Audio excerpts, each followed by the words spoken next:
यही हमारी खूबसूरती है कि इतने सालों से हम मिलकर के एक दूसरे के त्योहारों को मनाते हैं, एक दूसरे के त्योहारों पे हम एक दूसरे से गले मिलते हैं।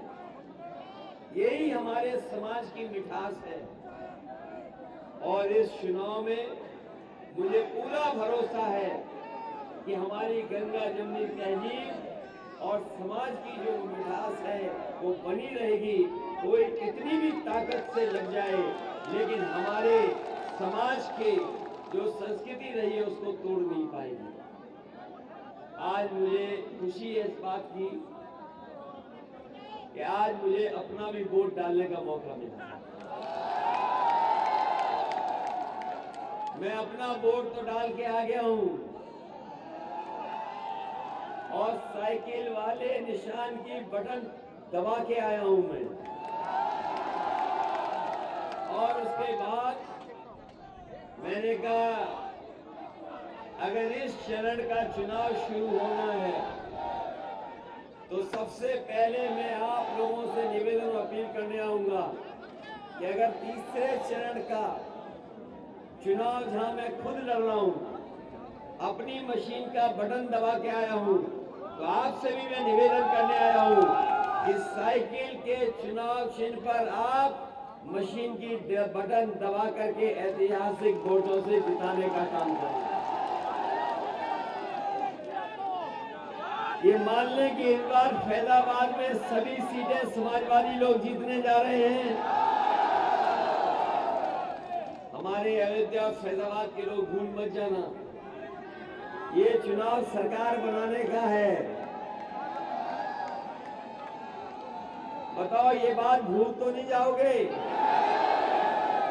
ये जहां विधायक चुनने हैं आपको, वही सरकार बनाने का चुनाव है। और सरकार इसलिए बनाना चाहते हैं, उत्तर प्रदेश को बदहाली से खुशहाली की तरफ ले जाने का काम समाजवादी लोग करेंगे।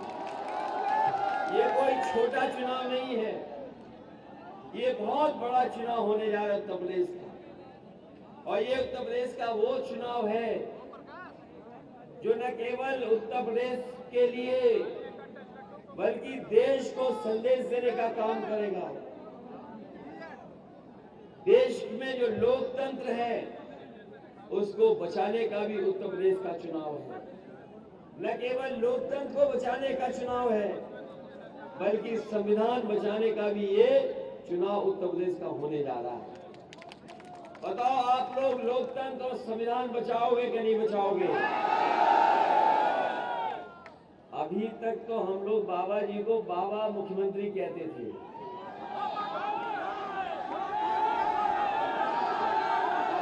अभी तक तो बाबा मुख्यमंत्री कह रहे थे। लेकिन पत्रकार साथियों, आपने अखबार पढ़ा होगा, अंग्रेजी का सबसे प्रतिष्ठित अखबार है। अभी जिन साथियों ने अखबार पढ़ा होगा अंग्रेजी का, अभी गांव में नहीं पहुंचा होगा, लेकिन हमारे पत्रकार साथी जानते होंगे कि जो मुख्यमंत्री दूसरों का नाम बदलते थे, जगहों का नाम बदलते थे, रंग बदल के अपना काम बताते थे, इस बार अंग्रेजी के एक प्रतिष्ठित अखबार ने उनका भी नाम बदल दिया। उनका नया नाम रखा है बाबा बुलडोजर। ये मैंने नहीं रखा है। पत्रकार साथियों, ये गलती मत करना, ये नाम मैंने नहीं रखा है। मैंने अंग्रेजी का अखबार पढ़ा सुबह और इतना अच्छा लगा कि जो दूसरों का नाम बदलते थे, इस बार उनका नाम भी बदल गया। नाम बुलडोजर बाबा है अब। और हमारे गुरु संत यहाँ बैठे हैं, सब गुरु संतों के अलग अलग नाम होते हैं। आपके यहाँ भी कुछ संतों के नाम होंगे, आपके यहाँ भी अलग अलग नाम होते हैं। तो सोचो, चुनाव जैसे ही तीसरे चरण का खत्म होने जा रहा है, इनका नाम अपने आप बदल गया है। और जिस समय वोट पड़ेगा, उत्तर प्रदेश की सरकार बदल जाएगी। आपने देखा होगा बीजेपी के नेता ABCD सीख के आ रहे हैं आजकल, जो कभी हम लोग बचपन में सीखते थे कि A फॉर ये, B फॉर ये, C फॉर ये। इधर बीजेपी वाले बहुत सीख रहे हैं ABCD। इसलिए हम उन्हें कहना चाहते हैं कि काका चले गए तो बाबा भी चले जाएंगे, इन्हें बाबा को भी कोई नहीं बचा पाएगा। और काका मैं कहता हूं, काले कानून,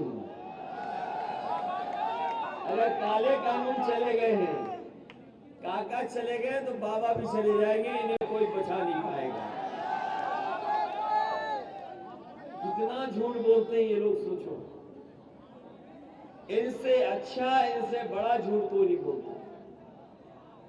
अगर इनके छोटे नेताओं के भाषण सुनोगे तो छोटा झूठ बोल रहे हैं, और इनके बड़े नेताओं के भाषण सुनोगे तो बड़े झूठ बोल रहे हैं, और जो सबसे बड़े नेता हैं वो सफेद झूठ बोल रहे हैं।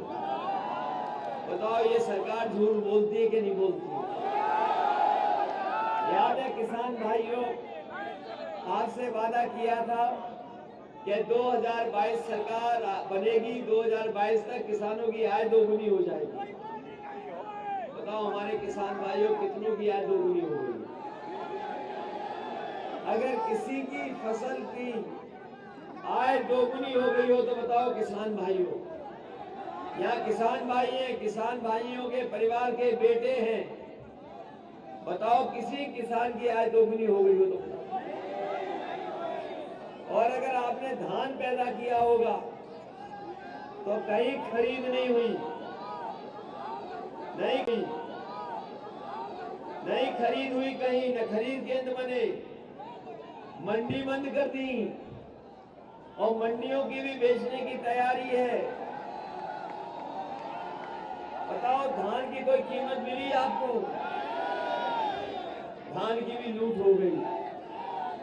और अभी जब खाद लेने गए होगे आप लोग, बताओ किसी को खाद मिली कि नहीं मिली? न DAP मिली, न खाद दे पाए, न DAP दे पाए। और इन्होंने याद कहा था कि हवाई चप्पल पहनने वाला हवाई जहाज में बैठेगा। जो हवाई चप्पल पहनने वाले वो हवाई जहाज में बैठेंगे। लेकिन 5 साल में डीजल पेट्रोल इतना महंगा किया है कि हमारे गरीब की गाड़ी नहीं चल सकती, नौजवानों की मोटरसाइकिल नहीं चल पा रही है, और पेट्रोल 100 के पार हो गया कि नहीं हो गया?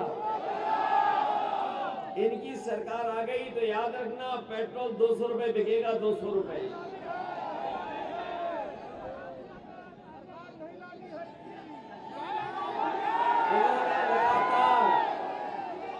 महंगाई बढ़ाने का काम किया है, और हमारी गरीबों की जेब से पैसा निकाल करके अमीरों की तिजोरी भरने का काम किया। लगातार गरीबों से वसूल रहे पैसा, महंगाई बढ़ा करके गरीबों से पैसा वसूल करके अमीरों की तिजोरी भर रहे हैं। और जो जानकार लोग होंगे वो जानते होंगे कि अभी एक बहुत बड़ा उद्योगपति 28 बैंकों का पैसा लेकर के भाग गया। हम आप लोग पहले तो बैंक पैसा नहीं देती, अगर बैंक से पैसा लेने जाएं तो हमें अपनी जमीन रखनी पड़ती है, मकान रखना पड़ता है, न जाने कितने चक्कर लगवाते हैं, तब जाकर के हमें और आपको पैसा मिलता है बैंकों से। लेकिन पता नहीं जब से भारतीय जनता पार्टी की सरकार आई है, बैंकों का लोग पैसा लेकर के भाग रहे हैं। और ये उद्योगपति पहला नहीं भागा है, याद करो, पहले भी भारत से तमाम उद्योगपति पैसा लेकर के भागे कि नहीं भागे। और जो भागे उद्योगपति हैं वो बताओ कहां के हैं सब? जो अभी भागा है पैसा लेकर के, बताओ कहां का है? और जो पैसे पहले लेके भागे वो कहां के थे? बताओ इनसे उत्तर प्रदेश को बचाओगे कि नहीं बचाओगे? जब से इन्होंने हवा का रुख देखा है, समाजवादियों के पक्ष में है। तो जो दूर से लोग आए थे, बाहर से लोग आए थे, अपने कपड़े बदल करके चुपचाप भाग गए हैं, पता नहीं लगा किधर चले गए। आज तो हवा भी तेज चल रही है, कल इतनी तेज हवा नहीं चल रही थी। और ये हवा तेज इसलिए चल रही है क्योंकि साइकिल की रफ्तार बढ़ती चली जा रही है। पहले चरण के चुनाव का पता लग गया होगा आपको,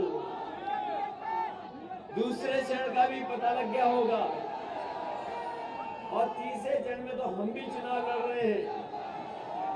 तीसरे चरण में भी हिसाब किताब पक्का होता जा रहा है।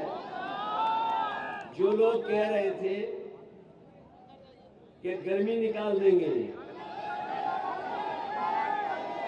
जैसे ही पहले चरण का वोट पड़ा है, भारतीय जनता पार्टी के नेता कार्यकर्ता ठंडे पड़ गए हैं। दूसरे चरण के बाद जो दूसरे चरण में वोट पड़ा, उसके बाद इनके नेता कार्यकर्ता शून्य पड़ गए, और तीसरे चरण के बाद शून्य होने जा रहा है। और जब फैजाबाद के लोग डालेंगे वोट, आजमगढ़ के लोग वोट डालेंगे, सोनभद्र, मिर्जापुर, बनारस के, गाजीपुर, बलिया के जब लोग वोट डालेंगे, तो आप देख लेना भारतीय जनता पार्टी के बूथों पर भूत नाचेंगे, कोई आने वाला दिखाई नहीं देगा। और इसलिए जनता नाराज है इनसे, इसीलिए इनकी भाषा बदल गई है। ये जो बाबा जी हैं, बुलडोजर बाबा, ये कहते हैं कि हम 12 बजे सो के उठते हैं।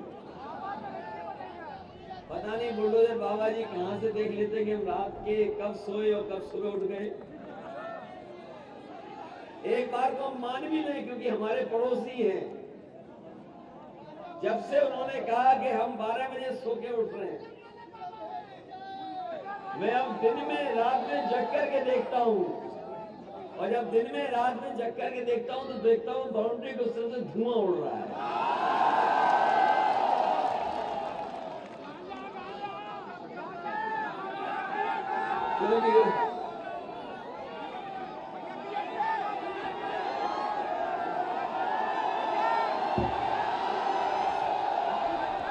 ये बात मैं इसलिए कह रहा हूं कि कई प्रतिष्ठित अखबारों में उन्होंने कहा कि हम 12 बजे सो के उठते हैं।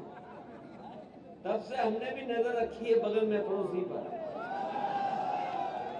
और पता कर लेना पत्रकार साथियों, उनकी और हमारी दीवार एक है, इसीलिए हम भी देखने लगे उनकी तरफ, और हमें रुक रुक के धुआं उड़ता हुआ दिखाई देता है। ये जो गर्मी निकालने वाले हैं, इस बार जनता इनकी भाप निकाल देगी, इनका धुआं निकाल देगी। इसलिए साथियों, हम आपसे विशेष निवेदन करने आए हैं और अपील करने आए हैं। ये चुनाव बहुत महत्वपूर्ण चुनाव है। ये चुनाव है उत्तर प्रदेश के भाग्य को बनाने का, उत्तर प्रदेश को विकास के रास्ते पर ले जाने का।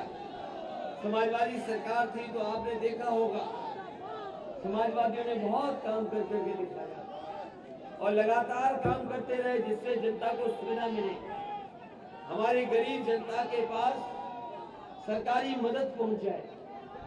लेकिन भारतीय जनता पार्टी की सरकार जब से आई है, आप पीछे मुड़ करके देखिए, इन्होंने जनता की मदद नहीं की। एक समय ऐसा आया जब लॉकडाउन लगा और हमारे मजदूर भाइयों को जाना पड़ा अपने घर, न इन्होंने ट्रेन दी न बस दी। हमारे गरीब मजदूर भाई पैदल पैदल गुजरात से, महाराष्ट्र से चल करके अपने गांव घर पहुंचे थे। बहुत सारे लोगों की जान चली गई, लेकिन इस सरकार ने किसी की मदद नहीं की। अगर किसी ने मदद की थी उस समय मजदूर भाइयों की, तो समाजवादी पार्टी ने 1-1 लाख रुपए देकर के मजदूरों की मदद की। आपने अभी हाल में देखा कि जब ये 3 काले कानून ले आए, उन कानूनों को लेकर के किसान एकजुट हो गया। पूरे उत्तर प्रदेश के, पंजाब के, हरियाणा के और देश के जगह जगह के किसान उन्होंने कहा ये काले कानून हमारी जमीन छीन लेंगे, ये काले कानून अगर लग जाएंगे तो हमारे आने वाली पीढ़ी खेती नहीं कर पाएगी, और अगर ये काले कानून पूरे लागू हो जाएंगे तो हमारी जमीन भी बिक जाएगी, न जाने कौन आकर के खेती करेगा, हमें मजबूरी में वो मजदूर बनना होगा। ये हालत पैदा की, किसान खड़े हो गए और उन्होंने आंदोलन किया। अंतोगतवा सरकार को पीछे हटना पड़ा, हमारे किसान नहीं हटे, इनको पीछे हटना पड़ा और तीनों काले कानून वापस हो गए। 700 से ज्यादा किसान शहीद हुए हैं, आप गिनती करिए, 750 किसान शहीद हो गए, लेकिन कोई परवाह सरकार ने नहीं की। जैसे ही उन्हें पता लगा कि उत्तर प्रदेश और पंजाब में चुनाव है और समाजवादियों का रथ पूर्वांचल एक्सप्रेस वे में चला, उसी दिन सरकार घबरा गई और तीनों काले कानून वापस ले लिए। मैं कह करके जा रहा हूं, भारतीय जनता पार्टी के प्रत्याशी अगर कान पकड़ करके 712वीं उठक बैठक लगाएंगे, तब भी हमारे किसान इनको माफ करने वाले नहीं हैं। इस चुनाव में हमारा किसान भारतीय जनता पार्टी को साफ कर देगा। ये चुनाव किसानों के मान सम्मान के लिए भी है। और सोचिए भाषा क्या है हमारे बाबा मुख्यमंत्री की, भाषा बदल गई कि नहीं बदल गई? अब न जाने कौन कौन सी बातें कर रहे हैं, जाने कौन सी जगह के मुद्दे ला रहे हैं। जब से हालत खराब हुई है और हवा बदली है, जब से हवा बदली है तब से इनकी भाषा भी बदल गई है। ये जो लोग, ये भारतीय जनता पार्टी के लोग, ये झूठ बोल करके वोट लेना चाहते हैं। इन्होंने कहा कि हम नौकरी दे देंगे, रोजगार दे देंगे। इनका संकल्प पत्र उठा करके देखो नौजवान साथियों, बताओ इन्होंने नौकरी दी कि रोजगार छीन लिए? इन्होंने कहा 70 लाख नौकरी देंगे, इनकी हिम्मत नहीं पड़ी फैजाबाद में कोई पोस्टर और बैनर लगाने की। इन्होंने 70 लाख नौकरी देने की बातें बंबई और दिल्ली में पोस्टर लगा करके कहा। बताओ इतने दिनों में कितने नौजवानों को नौकरी मिल गई? किसी को रोजगार मिला हो तो बता दो। ये हमारे 69,000 वाले जानते होंगे, इन्हें कितनी बार लड़ना पड़ा, लाठी खाना पड़ा। ये जब भी अपनी मांग को लेकर के गए, इन्होंने मुख्यमंत्री आवास घेरा, समय समय पे सरकार को जगाने का काम किया, लेकिन सरकार ने बहुत अपमानित किया इन्हें। अगर इनकी समस्या का समाधान और इनको न्याय दिलाने का काम कोई कर सकता है तो समाजवादी पार्टी सरकार बनने पर इनके साथ भेदभाव नहीं होने देंगे, इनकी मदद करने का काम करेंगे। ये हमारे बीएड टेट वाले लोग हैं, पिछले कितने वर्षों से इंतजार कर रहे हैं कि नौकरी मिल जाए। मैं जानता हूं कि आपने हमारी पार्टी का मैनिफेस्टो पढ़ लिया है और मैनिफेस्टो में हम लोगों ने लिख दिया है कि बीएड वाले और टेट वाले 2011 वाले, इनकी समस्या का समाधान करके इनको नौकरी देने का काम भी हमारी सरकार ने किया। शिक्षक भर्ती बंद पड़ी है। जो लोग पढ़े लिखे हैं वो जानते होंगे 11 लाख पद खाली हैं। ये हमारे शिक्षा विभाग में भी खाली है और विभागों में भी खाली है। पता नहीं बाबा मुख्यमंत्री क्या 24 घंटे काम करते रहे कि 11 लाख पद खाली है। अभी भी वो काम नहीं किया उन्होंने, धुआं उड़ाते रहे, इसलिए 11 लाख पद खाली है। समाजवादी पार्टी की सरकार बनेगी, 11 लाख पदों को भर करके अपने नौजवानों को नौकरी देने का काम है। ये शिक्षा मित्र वाले कितने पुराने आंदोलन कर रहे हैं। थोड़ी गलती शिक्षा मित्र वालों की भी है, इन्होंने बीजेपी पे ज्यादा भरोसा कर लिया। इनको भी बीजेपी वालों ने धोखा दिया, इनकी मदद की थी समाजवादी पार्टी ने। अगर आपको याद हो तो चाहे हमें शिक्षा विभाग में सुधार कर करके ज्यादा से ज्यादा शिक्षकों की भर्ती करनी पड़े, हम लोग करेंगे और अपने शिक्षा मित्रों को भी मदद करने का काम पहले की तरह इनको भी नौकरी देने का काम होगा। ये जो हमारे पुराने पेंशन बहाल करने को लेकर के कर्मचारी आंदोलन करते थे, सरकारी कर्मचारी चाहते हैं कि पुरानी पेंशन बहाल हो। समाजवादी पार्टी ने तय कर लिया है सरकार बनने पर हमारी पुरानी पेंशन बहाल करने का काम भी समाज सरकार में होगा। ये जो नौजवान कह रहे हैं फौज की भर्ती को लेकर के, मैंने कई